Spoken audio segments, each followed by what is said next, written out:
এই সরকারকে যদি আমরা একটা সময় দেই 50 বছরে যা হয়নি সেটিকে এই সরকার করে ফেলতে পারবে। জামাতের নিবন্ধন বাতিল করা হয়েছিল, তখনও আমরা টকশোতে বলেছিলাম যে এটা ঠিক হচ্ছে না। গণতন্ত্র মানে বহু দল বহু মত, প্লুরালিজমে আপনাকে বিশ্বাস করতে হবে। আমরা তখনও সেটা বলেছিলাম যে পৃথিবীর মধ্যে বাংলাদেশ একমাত্র ইউনিটারি স্টেট, একমাত্র এককেন্দ্রিক সরকার যেখানে 16 থেকে 18 কোটি লোক আছে। পৃথিবীর মধ্যে 16 থেকে 18 কোটি লোকের আর কোনো ইউনিটারি স্টেট নাই, সব ফেডারেল স্টেট। আমাদের এখন ফেডারেল স্টেট করা উচিত। 8 থেকে 12টি প্রদেশে দেশকে ভাগ করতে হবে। এটা এখন পর্যন্ত সরকারের কাছে আমরা রিফর্মের কোনো সুবাতাস পাইনি। It's too early, definitely too early. কিন্তু যে স্বপ্নগুলো বাংলাদেশের মানুষ দেখেছে সেই স্বপ্নের কিছু রিফ্লেকশন তো আমি মনে করি সরকারের কথাবার্তায় আসা উচিত। ব্যারিস্টার শামীম হায়দার পাটোয়ারি, দুটি বিষয়, একটি হচ্ছে জামাত ইসলামীর যে নিষেধাজ্ঞা সেটি প্রত্যাহার করা হয়েছে, আরেকটি হচ্ছে যে টিআইবি সংস্কার প্রস্তাবনা দিয়েছে, সেখানে বলা হচ্ছে যে গণতান্ত্রিক যে রাষ্ট্র কাঠামোর উপযোগী সংস্কার না হওয়া পর্যন্ত একটি সময় দিতে চান সরকারকে, তারা কি সুপারিশ করেছে। সেই উপযোগী সময়টা আসলে কতদিন? রাজনীতি করা, যেহেতু তারা ভোট করে, ভোটে অংশগ্রহণ করেছে, ভোটে অংশগ্রহণ করে তারা এমপি ছিল, মন্ত্রী ছিল, আমি মনে করি তাদের রাজনীতি করার পূর্ণ অধিকার সবসময়ই আছে। বাংলাদেশের ফান্ডামেন্টাল কিছু বিষয়ে যদি কোনো কনফ্লিক্টিং কিছু না থাকে, এবং সেই জন্য যখন জামাতের নিবন্ধন বাতিল করা হয়েছিল তখনও আমরা টকশোতে বলেছিলাম যে এটা ঠিক হচ্ছে না। গণতন্ত্র মানে বহু দল বহু মত, প্লুরালিজমে আপনাকে বিশ্বাস করতে হবে। আমরা তখনও সেটা বলেছিলাম। এখন সংস্কার নিয়ে, সংস্কার তো একটা বিশাল বড় পরিসরের বিষয়, চলমান প্রক্রিয়া, এবং সংস্কার তো 50-55 বছরে বাংলাদেশে কি হলো। আর এই সরকারকে যদি আমরা একটা সময় দেই 50 বছরে যা হয়নি সেটিকে এই সরকার করে ফেলতে পারবে। সংস্কার করতে হবে রাজনৈতিক দলগুলোকে, যে তারা পরবর্তীতে যখনই ক্ষমতায় আসবে বা বিরোধী দল হিসেবে আসবে তখন তারা এই পূর্ববর্তী ব্যাড প্রেসিডেন্টগুলো ফলো করবে না। এবং ভোটারদেরও সংস্কার হতে হবে, যে সবসময় আপনারা একটা জোয়ারে ভেসে ভোট দেন বা জোয়ারে বাইরে ভোট দেন তা না। আপনারা কারা কারা দেশের স্বার্থ রক্ষা করতে পারবে তাদেরকে দেখে ভোট দিতে হবে। সংস্কারের মধ্যে একটা আমি মনে করি বাংলাদেশের নির্বাচনে সবচেয়ে বড় একটি সমস্যা হচ্ছে যে একটি লোকের যদি অর্থ না থাকে, একটি লোক যদি এলাকায় প্রচুর সময় না দেন, শুধু ইন্টেলেকচুয়াল চর্চাই করেন কিন্তু তিনি সৎ, নির্ভীক, দেশের সাথে কাজ করবেন, প্র্যাকটিক্যালি এই লোকটার কিন্তু এমপি হওয়ার সম্ভাবনা নেই। এই লোকগুলোকে আমরা কীভাবে রাজনীতিতে অ্যাকোমোডেট করব? একটা হচ্ছে 10% ক্যাবিনেটে আপনি আউটসাইড পার্লামেন্ট নিতে পারবেন। আরেকটা হচ্ছে আমরা যদি একটা আপার হাউস করি, হাউস অফ মানে ন্যাশনস থেকে আরেকটা উপরে আপার হাউস করি, সেখানে আমরা তাদেরকে নিতে পারবো সিলেক্টিভ বেসিসে। এটা করা খুবই প্রয়োজন আমাদের মনে করি। আরেকটা সংস্কার আমরা সবসময় মনে করি যে পৃথিবীর মধ্যে বাংলাদেশ একমাত্র ইউনিটারি স্টেট, একমাত্র এককেন্দ্রিক সরকার যেখানে 16 থেকে 18 কোটি লোক আছে। পৃথিবীর মধ্যে 16 থেকে 18 কোটি লোকের আর কোনো ইউনিটারি স্টেট নাই, সব ফেডারেল স্টেট। আমাদের এখন ফেডারেল স্টেট করা উচিত। 8 থেকে 12টি প্রদেশে দেশকে ভাগ করতে হবে। এটা কেন দরকার? এটা আরেকটি কেন দরকার? এই দেশের মানুষ কিন্তু যেমন রাজনীতিতে কখনো কখনো সরকার সব করায়ত্ত করে ফেলে, আবার এদেশের মানুষ কিন্তু অসাধারণ পলিটিক্যালি ভাইব্রেন্ট। গত 100 বছরে দেখা যাচ্ছে যে অসংখ্য আন্দোলন এই বাংলাদেশেই হয়েছে। পৃথিবীর আর কোনো দেশে মনে হয় 100 বছরে এত আন্দোলন হয়নি। এই যে পলিটিক্যালি ভাইব্রেন্ট লোকরা, এদের রাজনীতির খোরাক কী হবে?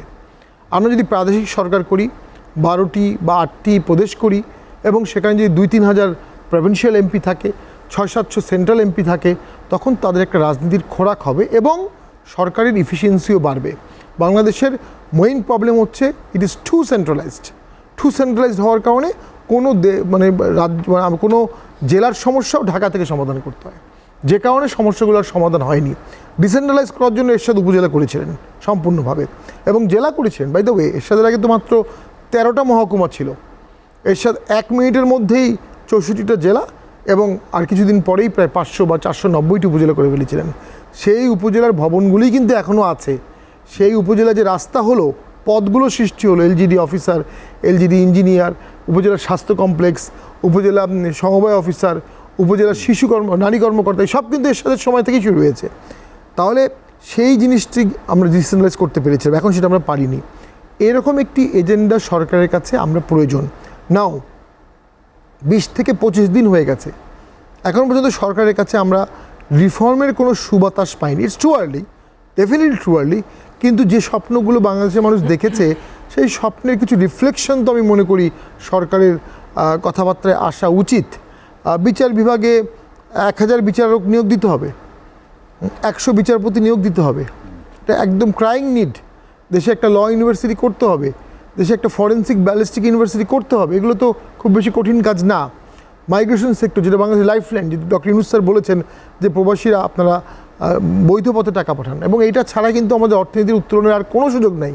আমরা যতই একাডেমিক কথা বলি, কুইক ইকোনমি ডেভেলপমেন্ট বা রক্ষা হবে শুধুমাত্র মাইগ্রেশন সেক্টর দিয়ে, যেটা নিয়ে আমরা বহু কাজ করেছি, এবং রামডু কাজ করেছে, আর অনেকেই কাজ, সিভিল সোসাইটি ফর মাইগ্রেশন কাজ করেছে। তো আমাদের সকলের সম্মিলিত অসংখ্য মডেল আছে রিস্কিলিংয়ের জন্য, আপ স্কিলিংয়ের জন্য, এয়ারপোর্টে কীভাবে ব্যবহার করা উচিত আমাদের প্রবাসীদের সাথে, বিদেশে অ্যাম্বাসি কীভাবে প্রবাসীদের সাথে ডিল করবে, কীভাবে বৈধ পথে রেমিটেন্স আসবে, কী করলে আসবে, প্রবাসীদের জন্য আলাদা হসপিটাল করে দেয়া, আলাদা একটা ইউনিভার্সিটি করে দেয়া, জেলা পর্যায়ের বিভিন্ন স্কুলে প্রবাসীদের ছেলেমেয়েদের জন্য আপনার স্কুলে কোটার ব্যবস্থা করে দেয়া, মানে অ্যাডমিশনের ক্ষেত্রে। এগুলো করলে হবে কি, প্রবাসীরা বাংলাদেশকে আরও ওন করবে, রেমিটেন্স বৈধ পথে বেশি পাঠাবে।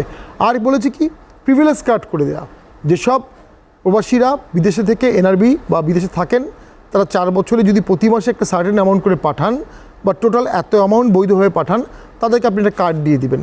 এই কার্ডটা এয়ারপোর্টে দেখালে তারা একটা স্পেশাল প্রিভিলেজ পাবে, কিউ লাইনে দাঁড়াতে হবে না, তারা একটা চা খাওয়ার সুযোগ পাবে, তারা হসপিটালে গেলে তারা একটু অগ্রাধিকার পাবে, থানায় গেলে অগ্রাধিকার পাবে, সব জায়গায় অগ্রাধিকার পাবে। এই কার্ডটি দিলেই দেখবেন যে তাদের মধ্যে প্রাণচাঞ্চল্য চলে আসবে। এই কথাগুলো আমরা অনেক বলেছি। এর বদলে আমরা একসময় দেখতাম যে এয়ারপোর্টে খারাপ ব্যবহার করা হতো, বিমানে, বাংলাদেশ বিমানেও প্রবাসীদের সাথে প্রচণ্ড খারাপ ব্যবহার করা হতো। এগুলো যদি আমরা করি এই মুহূর্তে, তাহলে দেশে রেমিটেন্স হু করে বাড়বে। এবং রেমিটেন্স হলো এমন একটি জিনিস, পৃথিবীতে খুব বেশি দেশ রেমিটেন্সের বরমাল্য নিয়ে জন্মায়নি, আমরা রেমিটেন্সের বরমাল্য নিয়ে জন্মিয়েছি। এদেশে প্রায় 25 থেকে 30 বিলিয়ন ডলার প্রতি বছর আসে, যেখানে সরকার খরচ করে যত সামান্য টাকা, আমরা বলতাম 2 পয়সার বাজেট, অর্থাৎ 100 টাকার মধ্যে 2 পয়সা, 2 টাকা না কিন্তু 2 পয়সা, 2% না, 0.02%, সেটা পরে 0.03% হয়েছে, বাজেট বেড়েছে। কিন্তু তারা অর্থনীতির লাইফ লাইন, তারা টোটালি। এবং এই যে বিদেশ থেকে যারা আসছে, আমরা অনেক বলার পরে 2.5% ইনসেন্টিভ তারা পেত। এখন বাংলাদেশ ব্যাংক কী করবে জানি না, ইনসেন্টিভটা বন্ধ করতে পারে এমনটা শুনছি, বাট আমি মনে করি এটা বন্ধ করা ঠিক হবে না।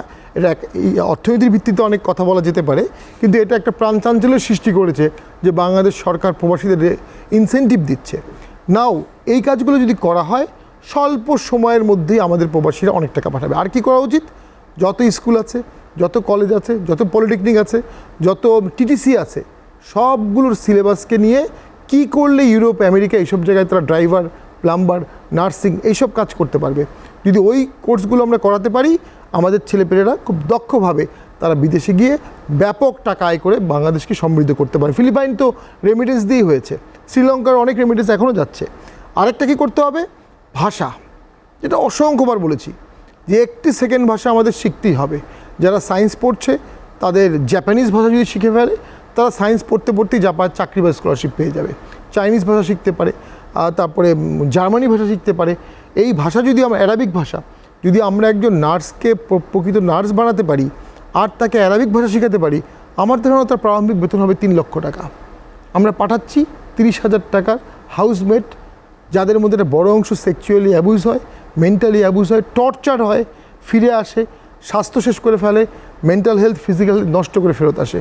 রাষ্ট্রের এখনই প্রয়োজন এই বিষয়ে স্কিল ডেভেলপমেন্টে ফোকাস করা, এবং এই বিষয়ে প্রচুর ফাইন্যান্স রেডি আছে। আর আমি বিভিন্ন সময় কথা বলে দেখেছি, জার্মানি, ইউরোপিয়ান ইউনিয়ন, জাপান বাংলাদেশের অসংখ্য প্রজেক্টে ইনভেস্ট করতে চায়, কিন্তু বিগত সরকার দুর্নীতির সুযোগ নেই বলে এই সমস্ত প্রজেক্টকে অ্যালাউ করতো না। সরকারের উচিত এই মুহূর্তেই এই সমস্ত প্রজেক্টে, এই সমস্ত দেশের কাছ থেকে ফাইন্যান্স, এইড, অ্যাসিস্ট্যান্স নিয়ে বড় বড় প্রজেক্টগুলো করা। তার মধ্যে নদী রক্ষা একটা হতে পারে, নদী নিয়ে আমরা বারবারই এই প্রবলেমগুলো ফেস করছি। নেদারল্যান্ডের নদী রক্ষার ব্যাপক মডেল আছে, বাংলাদেশের নদীগুলো কী করলে ভালো হবে এটার জন্য প্রয়োজন। আর একটি প্রয়োজন আছে, সামনে কপ হবে, এই যে অক্টোবর ও নভেম্বরে আজারবাইজানে কপ হওয়ার কথা। তো আজারবাইজানে যদি কপ হয়, সেই কপে বাংলাদেশ হচ্ছে ওয়ার্ল্ডের 20টি ভালনারেবল কান্ট্রির মধ্যে একটা, যারা 0.002% CO2 এমিশনে কন্ট্রিবিউট করে, বাট আমাদের ভালনারেবিলিটি টপ 20-র মধ্যে। তো সেইখানে প্রতিটি সেগমেন্টে বাংলাদেশ যেন রিপ্রেজেন্টেড হয়, ইউথরা যেন যেতে পারে, ভয়েস রেস করতে পারে, এবং যে লস অ্যান্ড ড্যামেজ ফান্ড তৈরি করা হচ্ছে, সেখান থেকে একটা বিগ চাঙ্ক মানি বাংলাদেশ নিয়ে আসতে পারে। দেশ বাঁচাতে এগুলো করতে হবে। প্রতিশোধ নেওয়ার দরকার নেই, প্রতিশোধ নেওয়ার জন্য জুডিশিয়ারি আছে, পুলিশ আছে, তারা আইনি প্রক্রিয়ায় অবশ্যই প্রত্যেক অন্যায়কারী শাস্তি হবে। এখন বাংলাদেশের রাজনীতির যে সংস্কৃতি সেটি কি আসলে একদিনে পরিবর্তন সম্ভব কিনা? কাউকে না কাউকে তো বললেন যে এই ক্ষোভ আসলে আমি রুমিন ফারহানের সাথে তাড়াতাড়ি সম্পূর্ণ পরিপূর্ণ একমত হবে কিনা? যে ব্যাপক অন্যায় করা হয়েছে সেটা যদি আমার সাথে করা হতো আমিও হয়তো বা এটাই করতাম, কিন্তু একদিনে পরিবর্তন করতে হবে তো। আপনি কি 1000 বছর ধরে পরিবর্তন করবেন? কিছু কিছু পরিবর্তন একদিনেই করতে হবে। আজকের এই সরকার যদি একটা অন্তর্ভুক্তি দেখাতে পারে, পলিটিক্যাল অ্যান্ড নন পলিটিক্যাল, আজকের এই সরকার যদি একটা নিরাপত্তা দিতে পারে, এই সরকারের ক্রেডিবিলিটি অনেক বেড়ে যাবে। আর এই সরকার যদি নিরাপত্তা দিতে না পারে, তাহলে এক পর্যায়ে বাধ্য হয়ে কিছু মানুষ সিভিল ওয়ারে চলে যাবে, কিছু মানুষ অস্ত্র হাতে নেবে, কিছু মানুষ জীবন বাঁচানোর জন্য বেআইনি কাজ শুরু করবে। তো সেই আস্থায় সরকারকে নেওয়ার চেষ্টা করতে হবে। রুট কোশ্চেন হবে, শেষ করে দিচ্ছি, একটা ন্যূনতম পলিটিক্যাল কনসেনসাস লাগবে এবং ডিসকাশন লাগবে।